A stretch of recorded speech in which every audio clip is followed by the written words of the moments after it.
Welcome. Big week. You're probably hearing that phrase a lot today. It's been a big week for me, definitely. Hopefully this is going to be, well, it is going to be an interesting session. It's going to be an easy listening session because there's nothing super technical in it. It's all about user adoption. But did you find this title interesting? I'm wondering what, yeah. There were so many things I wanted to do to make this a little more interactive.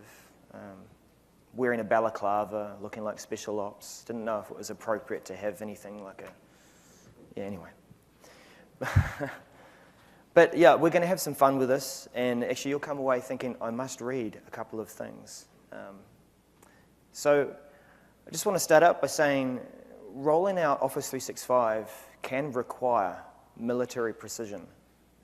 Has anyone been involved in projects like that? I have. Sometimes not so much. Specialists are deployed to execute maneuvers, and drill sergeants rifle you through training, and there's always a few who resist. Some who tap out and ring the bell early. That's it. Hostage negotiation, special ops, and Office 365 adoption. It's a very unusual mix, but we'll get to it. But let me get a few negatives out of the way. There are going to be some slides with big images, big points made with single sentences. You know, that's the style of how people do slides today. You'll probably hear some bad puns because I'm a dad, but I will try and refrain from doing that.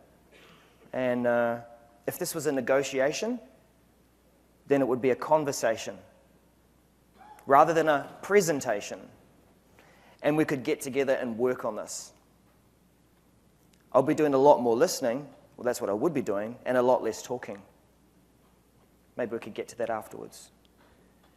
Now that we've got all the negatives out of the way and on the table, here's some positives. I initially thought of being in the last segment of Ignite as the graveyard shift. And actually, as I looked out the door, I'm not the last segment, so anyway. But it's actually the perfect time for this section, or this session, because you've seen and learned a lot about technology this week. You've been inspired, and I know that's the name of the other conference. Maybe you've been ignited, is probably the better way to say it. And you might be like thinking, okay, I've taken notes. What am I going to do to take some of this back to my organization? Try to implement it. And this is why this session is going to be helpful to you. It's going to leave you with some tools to do just that, to maybe talk to some people who are a little resistant, some that are, I don't know what's going on here, and hopefully get you across the line. So I was inspired by a couple of books. Never Split the Difference by Chris Voss. Chris Voss is a hostage negotiator, international hostage negotiator, former, for the FBI. He had a really unorthodox way of hostage negotiation, and I do remember part of the book he was talking about how he went to a university and was talking to a school that was all about negotiation. And he had two experts that were trying to take him down in an argument, and he just flipped it all over on them. And we'll go through some of those methods. And so he was working in a place of negotiation which mattered most: kidnappings, life and death situations. Now, hopefully, Office 365 rollouts and adoption don't get to life and death situations, but maybe sometimes they do. Depends on the organization that you're in. So. We'll see. The other book, Team of Teams by General Stanley McChrystal. He was the commander of all the US forces in Afghanistan. And I wish I could remember the name of the movie. There was a movie that was recently put out on Netflix. It had Brad Pitt in it. And he was this kind of crazy general guy who would, he had his arms, and he would run 7 miles a day. And it was really weird. I'd begun to read this book, and then I saw this movie, and I thought, that's him, and I was right. He also looked at things quite differently too. So military guy, had his posse or entourage. They all went in and really changed the way that the military operated. He had you work in an incredibly specialized area where special ops is all about efficiency. It's all about deploying as fast as possible. It's all about that playbook from that thing, and everything is planned out to the nth degree. Very rigid structures. But he changed that to adaptable, trusting networks and an increased awareness and autonomy, which was unheard of at that time. How does this all relate to Office 365? We'll find out. Now, first of all, never split the difference. This is all about negotiation. And as IT pros, we've spent some time investigating technology, haven't we? If you're a geek like me, I love to get my hands on the stuff early. And I tweak it and test it out, and I say, that doesn't quite work right, and oh no, I can't introduce that. That's not going to go down well with this group of people. And then I get excited about other things, and I think, okay, we're going to do this, we're going to run a pilot. So we get all excited about it, but we definitely make a list of things in the back of our mind about, I don't know about that. And you're going to find that with some of the things that you've seen this week. We're going to wait for these announcements and things on the roadmap to appear, and they'll come, and you'll want to put them in, but they won't quite be ready, and there'll be that decision, what do I do? Now, we have a skill for learning by experimentation as IT pros, or learning by play, as I like to call it. We like to try things out. And by the time our organization is prepared for this change, we have developed a familiarity with this technology. We've played with it. We might have introduced it to our team, and we've been piloting it that way. So it's easy for us to make assumptions. We may assume that most of our people are going to immediately see the benefits of this technology, how it will change their lives and the way that they work. But if we know our people, we also know those who are going to find this change difficult, even to the point of actively resisting it. Actively resisting it. Do some of these phrases feel familiar to you? No, I won't change. I'm not going to use that. Can't we just do things the way we always have? Or another update. You know what? Get used to that phrase. If you haven't come into the cloud, and Office 365 and Azure, get used to that. Another update. One thing I want you guys to come out of this talk is the encouragement that you've got to build a culture in your organization that is prepared to change, but find a comfortable way of doing that. So these are familiar phrases, but I want you to think about it from our people's point of view. I like to call them our people rather than end users. Feels warm. In most cases, they haven't even had a say in the process. You've got an excited IT crowd that have said, oh, we want to do this, and they've convinced someone else up in this level here, and they've found executive sponsorship, and it comes, down, down, down, and then all of a sudden, hey, we've been told that this is happening.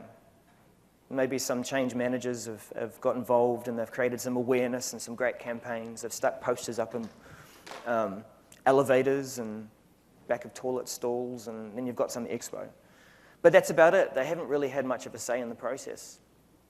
So we can't make those assumptions. They've just been told that this thing is coming and training is imminent. Prepare. So this is one of my first tips from the book by Chris Voss. Do an audit. Now, I mentioned earlier that you probably have already played around with this technology. You've already experimented with it. So you might have already got some things in your mind that are going to be issues. So be brutal, because your people are going to be brutal. All they're interested in is working, getting through their day. And if you change things, then it better be a good reason why. So what you want to do is do an audit. People are going to object. So list out your own weaknesses, and this helps you to get ahead of the arguments, because you are going to have arguments. List every terrible thing that you know about Office 365 or the piece of Office 365 that you are going to roll out. A couple of examples I can think of, and you might have come across this. Can't I just use Windows Explorer to access my files. Now, any SharePoint people in the room? Yeah. And what fun did you have trying to make that happen? Yeah, like I know there was some weird sort of way of mapping file shares through to here, and it was just terrible. We had lots of weird and wacky ways of doing that, but plan an answer for that objection. Think about the technology that you're wanting to bring to your organization as a result of Ignite, and start to plan an answer for these kinds of objections and questions. Another one, oh great, another place to visit and read conversations. Can't you just deliver it to my inbox? Have an answer for that too. Once you've done your audit, use it. Okay, it's good that you're prepared and you've got yourself a speech and you've got a way and a plan of attack, in a sense, or plan of defense. But you're going to meet and talk with people about these objections. And I'll welcome it, because our people who have just been told change is coming, often their objections come from a seat of, I haven't been listened to. I haven't even had a chance to have a voice in this process. And you're just telling me stuff. So take this audit, and if there are people that are having trouble and want to talk about things, give them an opportunity to talk. Take them into a room with a whiteboard. And if you're not comfortable with writing on whiteboards, it's okay. Like I work in using surfaces and pens and stuff on screens. I'm not the best at drawing. But I'll say this, I guess, to highlight the usefulness of inking and drawing on whiteboards. It can be the craziest looking picture, but it's the story that goes along with it. You don't have to be the best artist. And I've got great examples of that working with English as a second language too, across the Skype for Business call.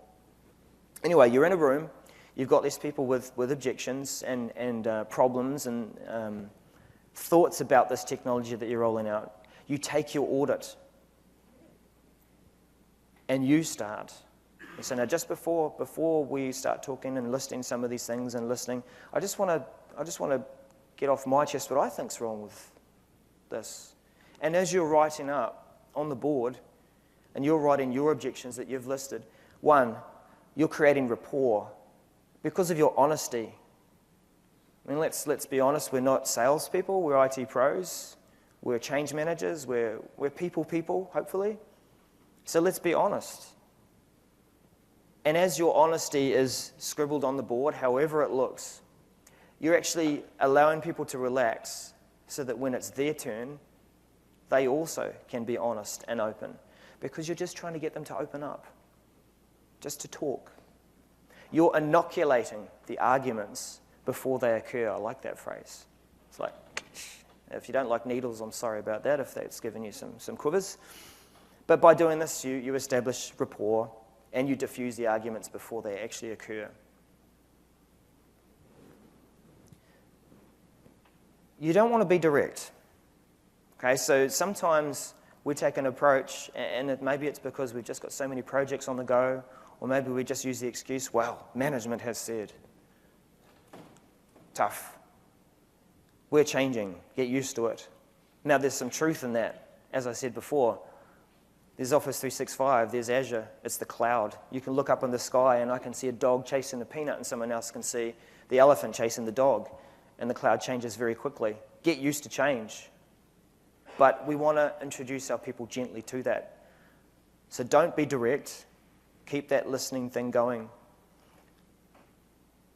You know, you want to start off on the right foot with this, because if you haven't made that journey into Office 365 and into Azure, you're going to be the champion. You're the face of it, the voice of it. So it's important that you get it right and don't be confrontational. Listen.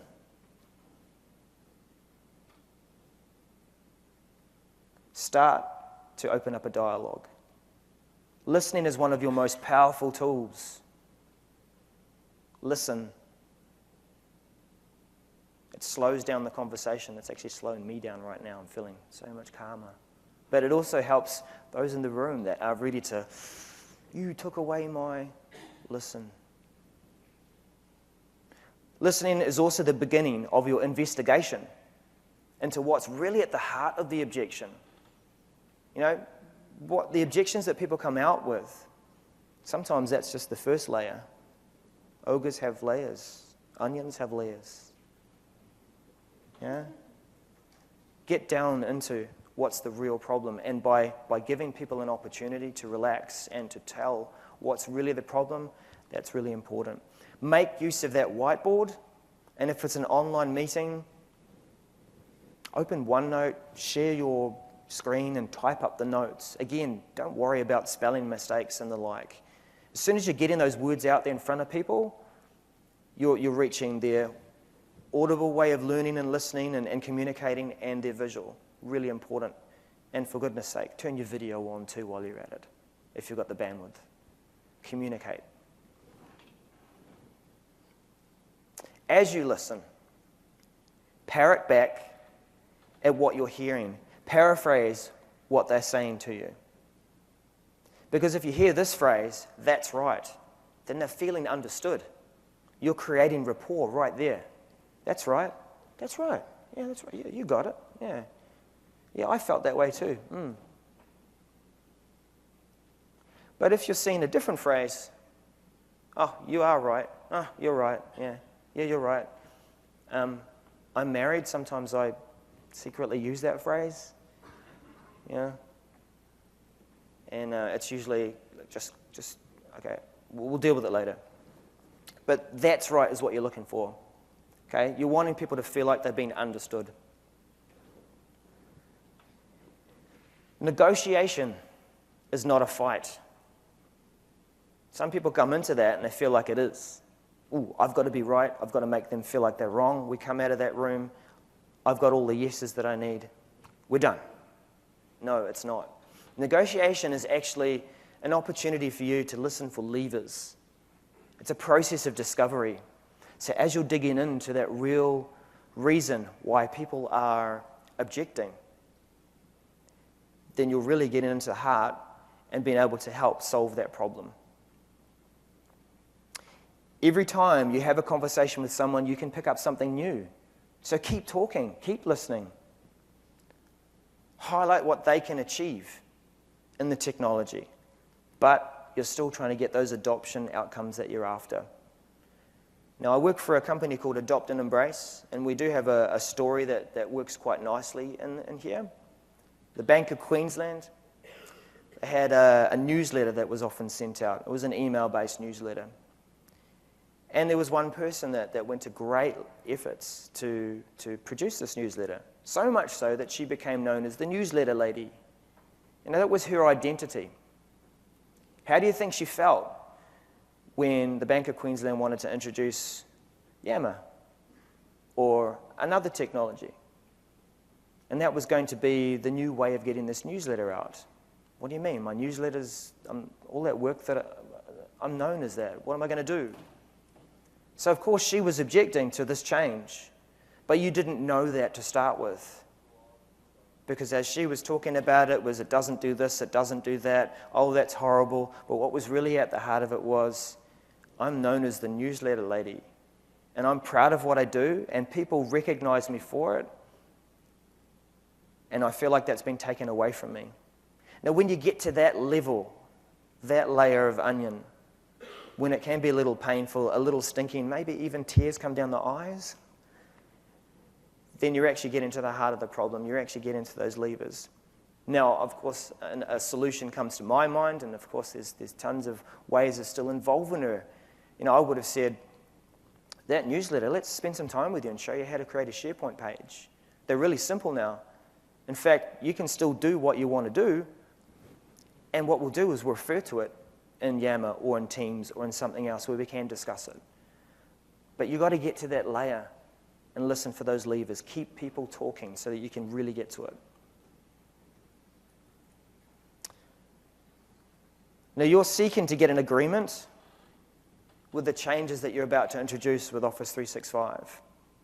So it's natural that you want people to say yes. You're looking for an agreement.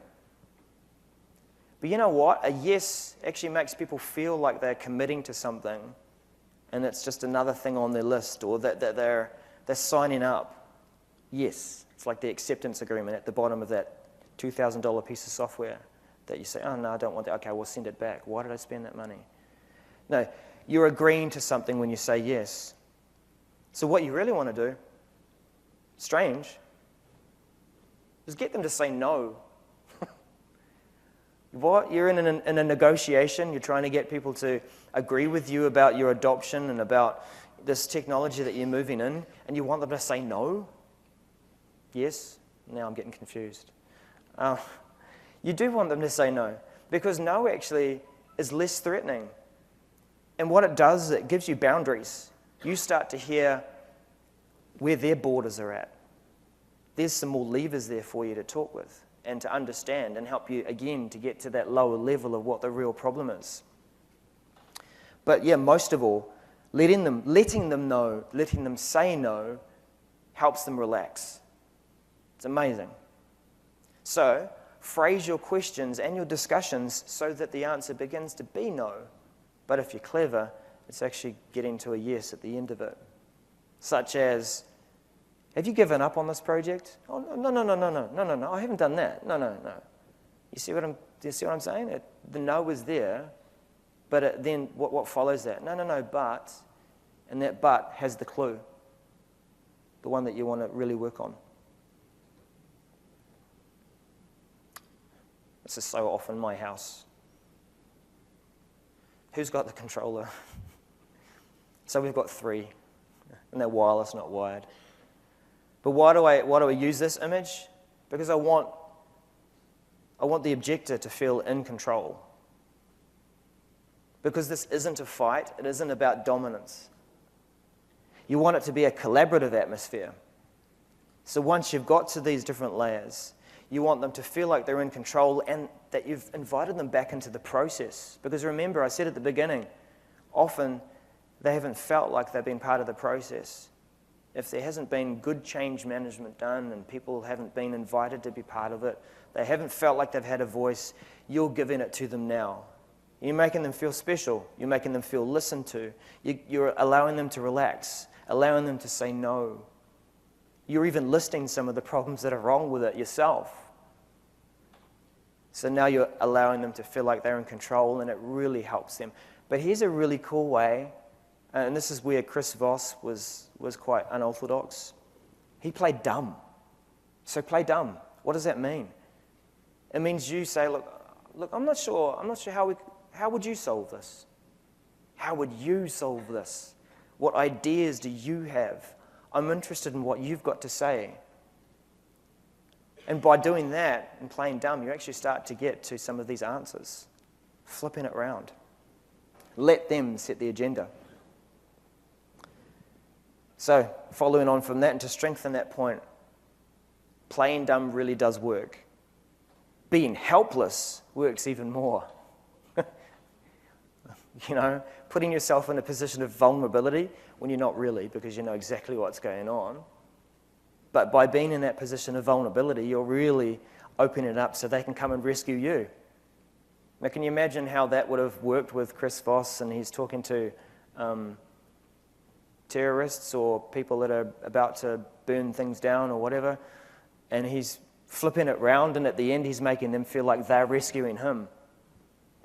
And that same technique can be used in negotiation and Office 365 adoption. Get them to solve the problems for you. Because it's going to come to a point where you'll come to a solution which is acceptable for everybody. Now, we've learned some powerful things about negotiation techniques from one of the world's most foremost hostage negotiators. Applying these techniques are going to free your digital workplace plans and from being held hostage. Because now you know more about the hostage taker. And actually, hopefully you don't see them as a hostage taker. You just see them as one of our people who just didn't feel part of the process. Now we look at Team of Teams. And I love that title. I really do. This is General Stanley McChrystal, the crazy guy with the stiff hands, if you remember the movie, 7 miles a day. I'm going to arm you with some concepts that will communicate the value of Office 365 to your organization's culture. So we've done the negotiation. Now we're going to talk about some of that value, but in a different way, from a military book. What? Strange. We're changing our information culture. In fact, our information culture is all about change. We're changing from not working in offices to working in situations of awareness. Because we need to adapt to this change. We need to be aware of what's going on around us. Instead of knowledge is power, sharing is power. You know, we've had organizations for quite some time where it's all about, I know what I know, that's very valuable to me. I'm not going to share it with anyone because that's my competitive advantage within the organization. I know there are still some organizations that need to be that way, but generally, most of us, we need to get into sharing because sharing is power, putting it out there. Information is only valuable if we give it to the people who can do something with it. And I'm going to get to an example. I might even talk about it now. Yeah, I will. So one of the examples that General Stanley had was military, chain of command. You hear that a lot. Many different layers. You know, down here you've got the people that are actually out there in the field doing the work, and they've got to report to this person and that person. Sometimes those decisions that are being made down here can't be executed on until you have a decision up here. And so the information has to get up there pretty quickly, especially in really vital situations. And what General Stanley was finding was he had been surrounded by a number of advisors. I think we all need to surround ourselves with a group of advisors and be advisors to others. But he was in a position where these decisions were being sought of him, and of course he doesn't know the situation very well. He's looking at certain experts and saying, well, what do you think? What do you think? Okay, we'll go with that. And he thought, well, why am I part of this process if they're making that decision? Why don't we work further down and empower people to make the decisions because they have the knowledge? So information is only valuable if it's sitting with the right person who can do something with it. We're going to work through looking at this structure and a few diagrams that explain what General Stanley achieved with the special forces over there. We're going to look at an org chart, but you know, changing management structures, we're trying to get from rigid structures to something that's scalable, adaptable, and workable.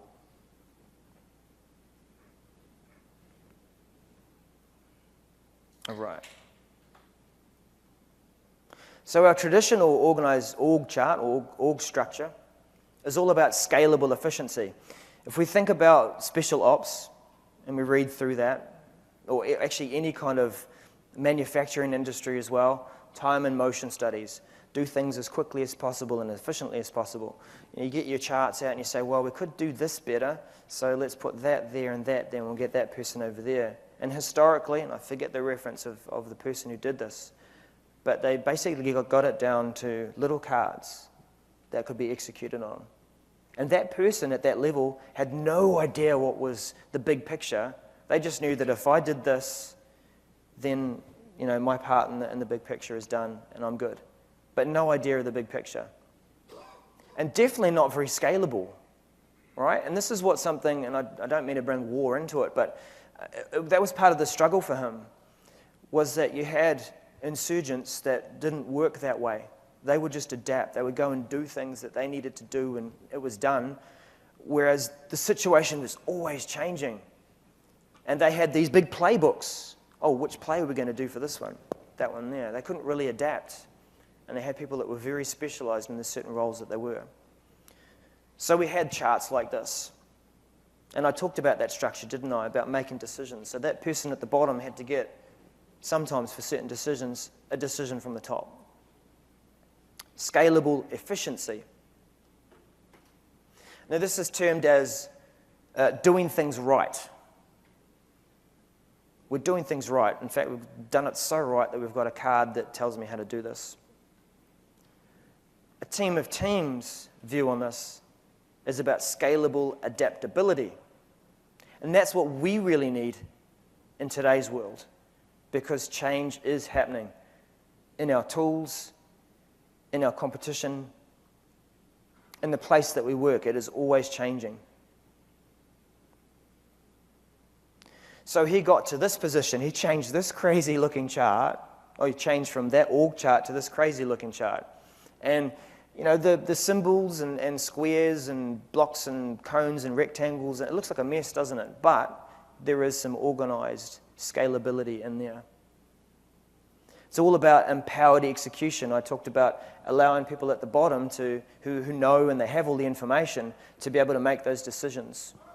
Another example from his book, they would go on these operations and, you know, they would neutralize the situation. They'd have all this evidence at the end of it.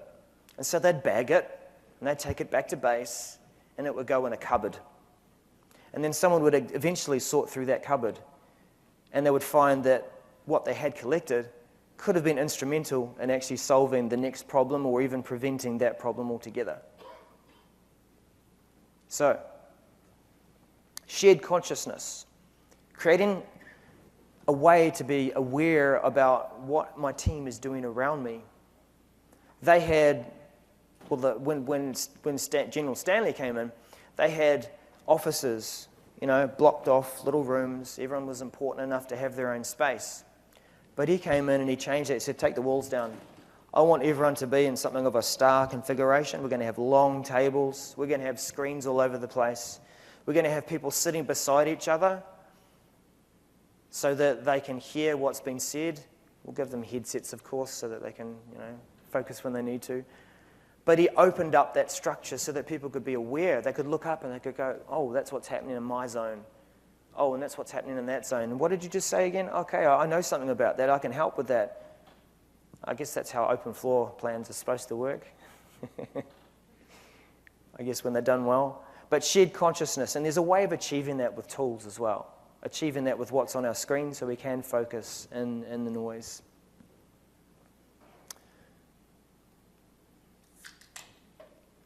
Right. So he went from a structure like this, a very rigid command structure, traditional top-down structure. Just notice my timer's not running. Can you guys just nod when I've talked too much? Don't nod now. To the next structure, which was a command of teams. And this is still kind of siloed, right? So what he was able to do was he got the teams within, let's just take one special force unit, and they were starting to have shared consciousness, shared awareness. They were empowered to make decisions, but there were still these silos. You know, I'm very basic in my understanding, but like, let's just say Navy, Air Force, Army, okay? It was still very kind of, and there was a lot of competition between these units too. So, oh, we're the best. No, we're the best. And so there was this kind of conflict. So that's why it was still siloed. But he managed to change it to this. And one of the methods that he did, and it obviously makes sense, is taking people as almost like ambassadors from those teams, embedding them in each other's teams for a period of time. And now you've got a contact or two across in that other team that you can, hey, I know Joe, he can help me out with that. We need to get some information. Hey, Joe, can you do me a favor? Yeah, definitely. Okay, I know you. We spent some time together. It's simple. It's a simple concept, but it works. And it helped to create that team of teams, that reference point, so that you're breaking down those barriers and you're no longer a siloed organization. And I think I've just explained all of that without clicking to the slide that I should have. It took him a while to do, but it's a drastic difference from what it used to be. And it allowed them to adapt to change very quickly. Instead of them measuring success by the number of operations they could get through in a day, they were able to really raise that number, but they were adapting. And when they were coming in on the scene, They were armed with the right evidence. They were able to neutralize the situation and really help quickly.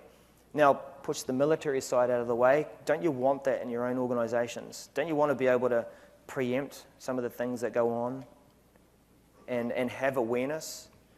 We all struggle with that. Even Microsoft struggles with that. They've got Yammer, Teams, Outlook, and I'm just thinking of the productivity group. What kind of, I won't ask you because it's not Q&A time, but imagine that.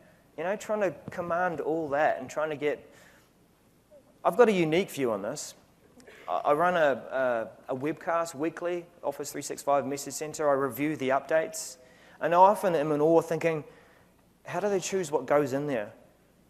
And how do they coordinate all these updates and messages about updates? Massive. So it's all about trying to create that shared consciousness and awareness and make sure that everyone who needs to know knows. So we want to create trust and a common purpose within these teams, these groups, making sure that people do trust each other. That takes time. We're emphasizing purpose over procedure. So we're going away from these little cards about this is how we do it, but we're giving people a real deep understanding of why they're doing it. And when they hear why they're doing it, then they'll want to know more about what they need to do and how they do it. So if we get the why first, then you create this loyalty and this interest. Need to make a commitment to sharing information openly. This is crucial. It's not about keeping secrets. Well, okay, there are some needs for it, but generally, open communication. Looking at what you can share, and rather than saying, what shouldn't I share? Sorry, what should I share? It should be what shouldn't I share? So think about openness first. And trying to create that strong connection between people. And I think that embedding and swapping and let's do like a day swap or a week swap and take each other's roles. There's some practicalities to think around that, but yeah, that's one way to do it. So let's look at some capabilities within Office 365 that help with this. Delve. Now, I have to be honest, I haven't seen many sessions at all this week, so you could probably tell me what has changed in this area. But really, at the state that I remember it being, situational awareness with documents. If I open that up, what are people working on? Now, my boss, Paul, he likes to see that. He goes in and can see, oh, Daryl's been working on this PowerPoint, this proposal. He doesn't necessarily have to read it, but he knows just what to ask about. Good enough for me. But we can go deeper. We can go into someone's personal profile. What is John up to? What's his availability? What has he been working on? I can see that he's in notebooks a lot. I can see who he reports to, who's within his group, within his team. Very simple stuff. But it's about getting to that situational awareness very quickly. In fact, it's actually about making time, stepping back and giving yourself time to do that. Don't try and book meetings back to back to back, otherwise you're not going to get that opportunity. All right, so I'll skip over to this one. Another good story for this one. Situational awareness. So I'm talking to my team about what I'm working on, and I get this request to come up with some bullet points, really, to use for Skype for Business that could be used in a customer's change management intranet page. And it was a very last-minute request. Haven't you got something already? Yeah, I have, but it's kind of written for someone else. It's all very specific. Oh, okay. Can you come up with something in an hour or two? Well, okay. Yeah. Yeah, okay. So I reached out to a team member who had an hour or two free, and what we did was we jumped onto a document and we began to co-author. And I'm co-authoring, and then, I've got to now pick up my son from school, so I'll grab my tablet. And this is a picture of a conversation with me and my iPad and my lap just below the steering wheel, and Juliet over in Brisbane, 2 different countries, working mobily. My son's always out of the gate late, so I've got plenty of time to work on those extra points. Something else that helps us with situational awareness is my analytics. It certainly helps you to understand how you're working, but also where you might be able to spend your time better to strengthen those bonds between your team. Give yourself time to do that too. We almost need a job code that says reaching out to teams, so we can drop that into the timesheets. Take note of some of the hints that my analytics will give you. They are hints, but expand on that. Think about ways that you can increase your time with your team, but do it efficiently, but make sure that you're spending time with your team. Meeting habits, meeting times as well. How are you going to be situationally aware if you're in this meeting and you're multitasking? And we really can't multitask, can we? No, we can't. I know I can't. I can do muscle memory, like I can stir a pan of coffee beans and roast them while I'm doing that with oatmeal, porridge, New Zealander.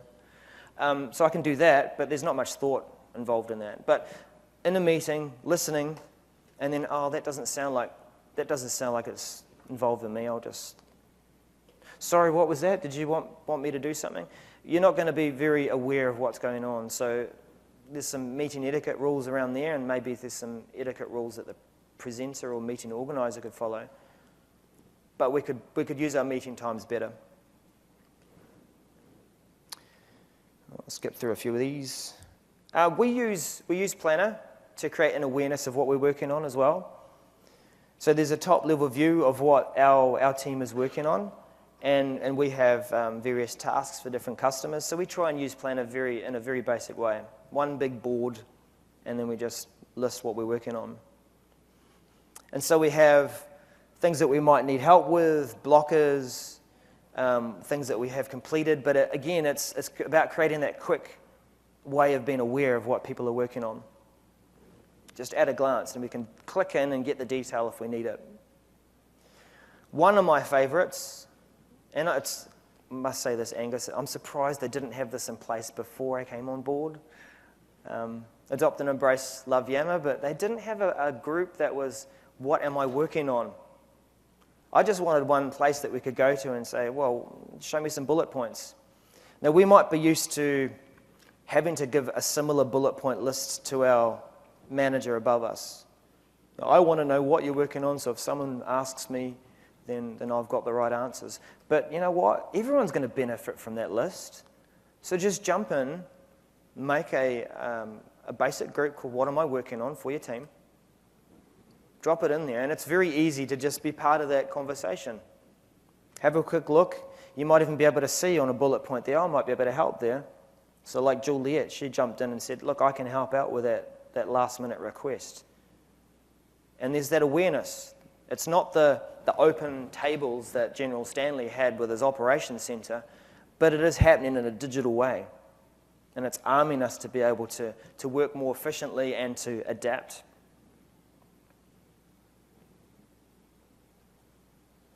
And we've got a similar thing that we can do with Teams as well. So we use Yammer and Teams together. And this is one of my favorites. I think it's the right one there. Yep. So we try and schedule something of a weekly wind-up call, but we use these calls in a different way. So you do have Skype for Business calls, and they're official, and we've got an agenda, and we go through things. This one's more of a flicking it on, just being part of it. Now, I've been working remotely for 3 years. I've worked for a few different companies, and I've got used to working remotely, and this is pretty cool. Basically, what we do is we jump on this call, but we're not there to necessarily go through an agenda and talk.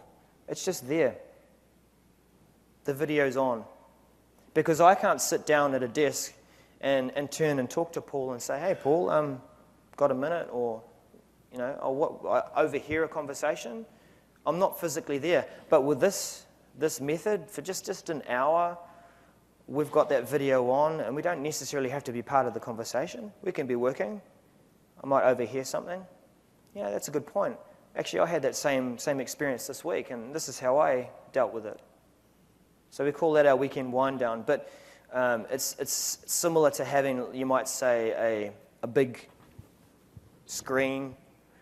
The Skype call's always on. You've seen them in malls sometimes, and people can just walk up and just have a chat and just be part of that atmosphere. So we're trying to create that with Teams as well. That works quite well. Lastly, Paul is quite an open person about where we sit as a business. So he uses Power BI to say where we're at. Has a very simple and almost shocking way of saying, so if we were not to get any work from this point on, then we would be good till May. Nice way of saying it. But that openness is actually, it gives me some confidence that I know where we're at in the business. Now, I've given you a couple of tools and a couple of books really to look up. I really recommend that you read them and start to make your own connections to the stories and the points within these books.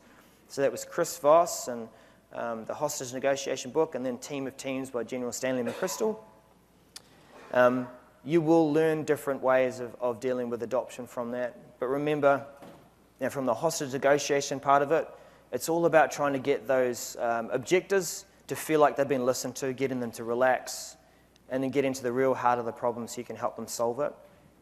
And try and build those scalable, adaptable organizations with the tools that we do have in Office 365. Don't think what tool when, just allow people to use them and give them some guidance so that they can be truly situationally aware of what's going on. Thank you.